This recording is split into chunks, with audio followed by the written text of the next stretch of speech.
No matter your reason for having an employment gap on your resume, it can be kind of a sticky topic and uncomfortable to explain. Maybe you're a woman who had a baby and you wanted to stay home for a few years and be a stay-at-home mom. That's perfectly fine. Maybe you needed to take time off to care for an aging parent. Or maybe you just needed a break and you planned for a long-term sabbatical. Maybe there was a layoff.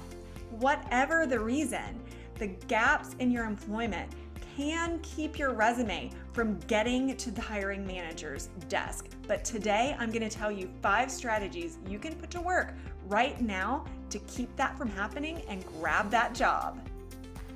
GILD Coaching. More success, less stress. As somebody who's been a hiring manager, I can tell you from experience, the thing that I look for on a resume is relevant experience.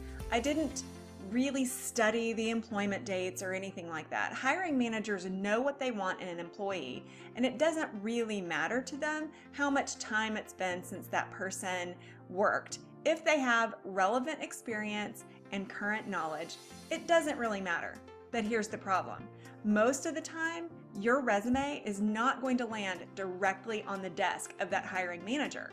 9 times out of 10, your resume is going to go straight through HR, either to a lower level employee whose sole job it is to throw away resumes that don't end up on the hiring manager's desk, or you'll go through a computer system and it will read your resume and then just look for specific markers to tell if it will go on to the human review or not.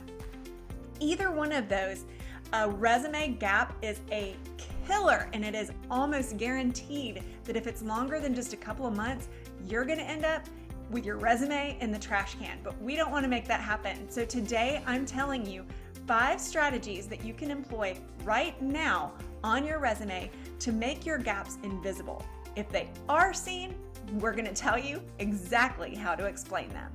Strategy number 1, don't use the traditional chronological resume format. There are other formats that you can use. What you're going to have instead is called a functional experience format. So the chronological experience format, as you probably know, starts with your most recent position and goes in reverse chronological order from there on down. You're going to kick that one to the curb because that is going to be the fastest way for somebody to see that there's a gap right there between now and whenever that last job was. Instead, you're going to use the functional experience format.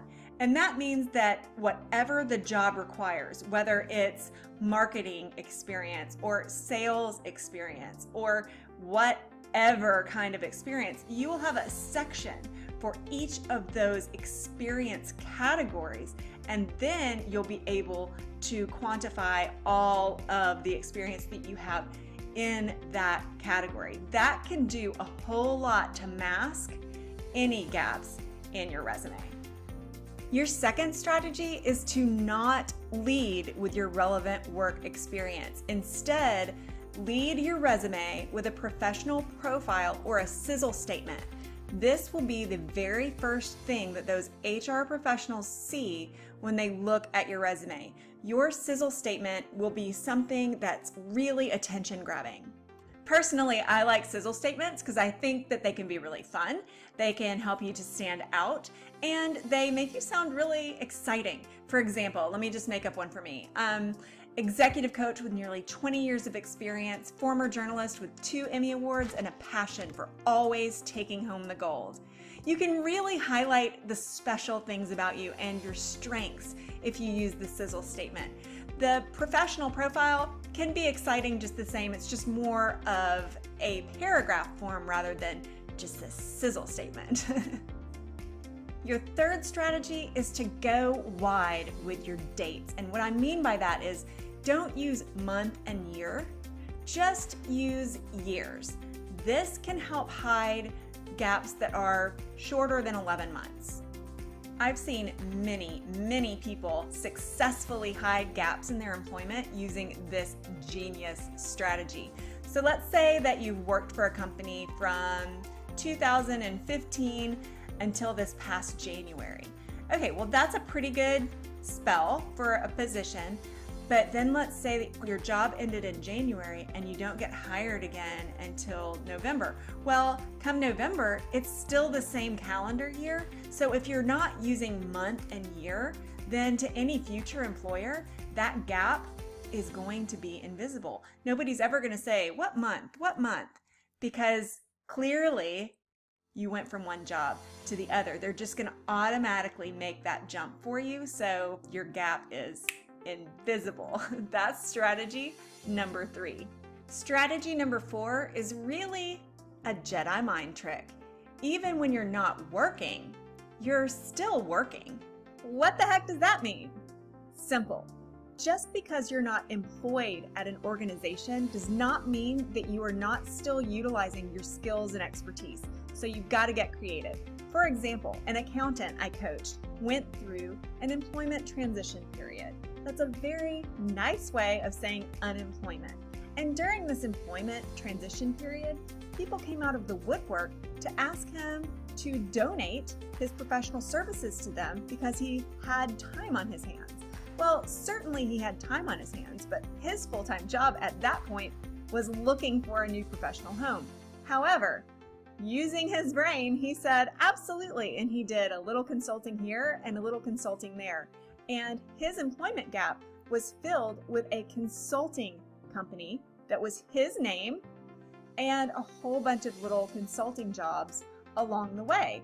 As he was donating his time to these organizations, he let them know, I'm going to give you pro bono consulting work.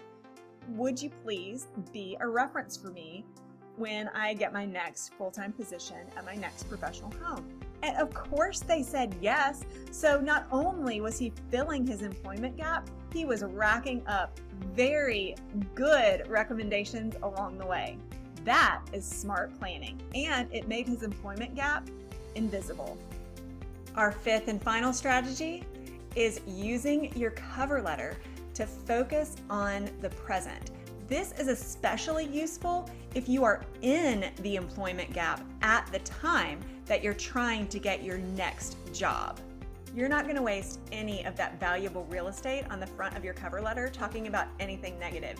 This is your place to shine and present yourself as the humble expert in your area.